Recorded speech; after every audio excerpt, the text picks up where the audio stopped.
Right, can you talk to me about weeding? Because when I was at the farm, I remember that was actually quite a big job.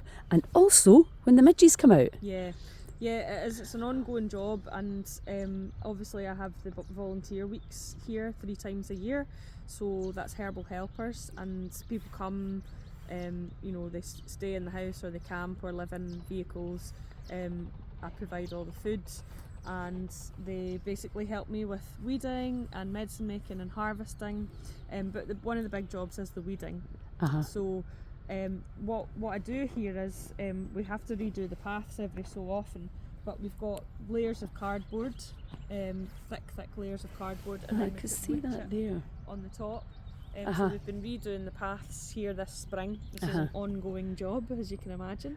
So this is what it looked like before. So this is so you can see this is all previous paths. So the cardboard that was down there before has rotted away, and this is the wood chip from the paths. So basically what you do is you just keep layering it on top of each other. So but eventually, obviously, things do start going through, so you end up with kind of grass and weeds and things in your path.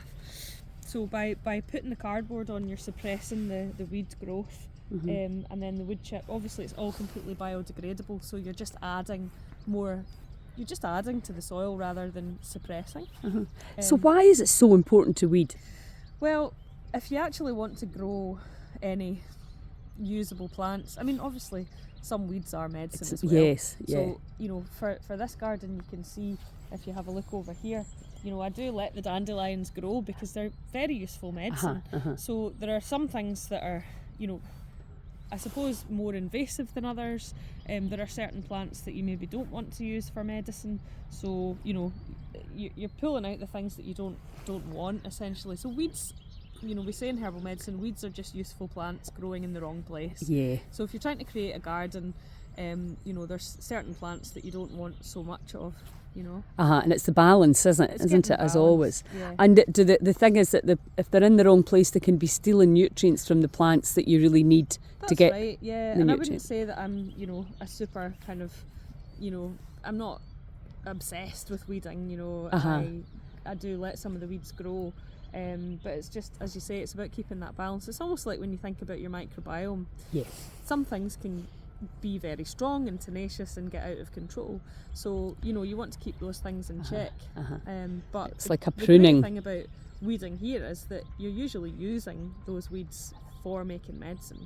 So if anybody's ever been to Herbal Helpers, they'll know that the dandelions, they get dug up, but then they get made into tinctures. Yes. Or you pick the flowers, you pick the leaves and make tea out of them.